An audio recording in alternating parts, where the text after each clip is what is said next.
Gaza City, Gaza Strip, Israeli airstrikes killed 2 Hamas members early Saturday following a rocket attack on Israel, in the latest fallout from President Donald Trump's decision to recognize Jerusalem as Israel's capital, a development that has roiled the region and the larger Muslim world. The Israeli military said it targeted 4 Hamas facilities in response to rockets fired the previous night, including one that landed in the town of Sderot without causing casualties or major damage. The military said it struck warehouses and weapons manufacturing sites, after which Hamas said it had recovered the bodies of 2 of its men.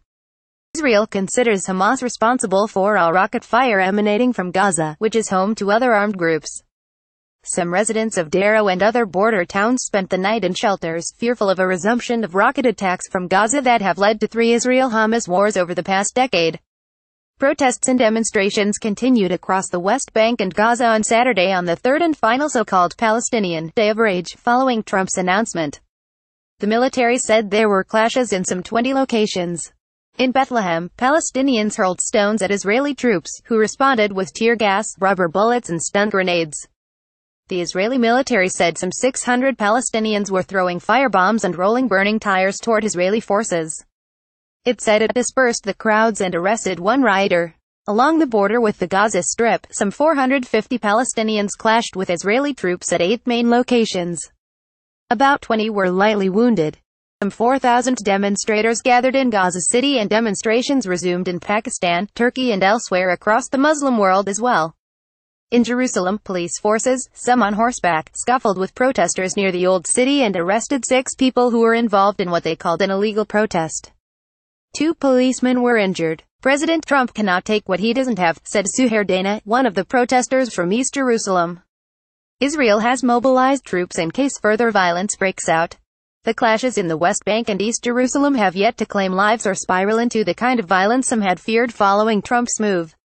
The flare-up followed clashes Friday between Palestinian protesters and Israeli troops in dozens of West Bank hotspots and along the Gaza border. 2 Palestinians were shot dead in Gaza and dozens were wounded in the West Bank.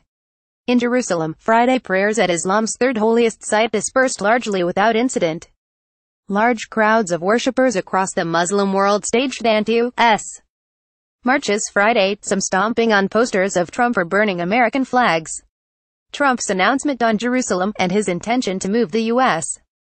embassy there, triggered denunciations from around the world, with even close allies suggesting he had needlessly stirred more conflict in an already volatile region.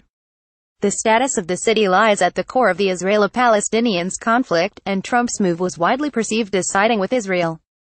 Even small crises over Jerusalem's status and that of the holy sites in its ancient Old City have sparked deadly bloodshed in the past.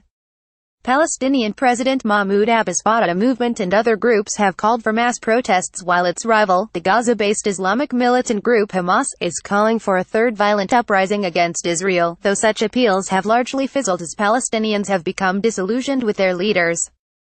Hamas, which seeks Israel's destruction, killed hundreds of Israelis in suicide bombings and other attacks during the Second Palestinian Uprising in the early 2000s. Most countries have not recognized Israel's 1967 annexation of East Jerusalem and maintain their embassies in Tel Aviv. Under a long-standing international consensus, the fate of the city is to be determined in final status peace negotiations.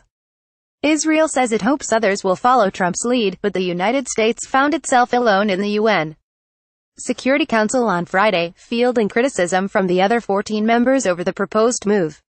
Palestinian official Hanan Ashrawi said the council took a strong stance against American violations of international law. They have no mandate to give away Jerusalem to an occupying power or to violate international law in such a blatant and egregious manner, she said. While Trump's announcement was warmly welcomed in Israel as an acknowledgement of its longtime seat of government and the ancient capital of the Jewish people, it was greeted with outrage from Palestinians who considered it a slap in the face and an abandonment of the longtime American role as mediator in the conflict. After 2 decades of halting peace negotiations that have failed to bring Palestinians closer to statehood, some in Abbas' inner circle have begun to speak openly about abandoning the two-state formula in favor of a single binational state. In a sign of Palestinian frustration with the Americans, Abbas' political advisor Majdi Khaldi said the Palestinian president will not meet with Vice President Mike Pence when he visits the region later this month. The U.S. crossed the red line in its decision about Jerusalem, he told the Associated Press.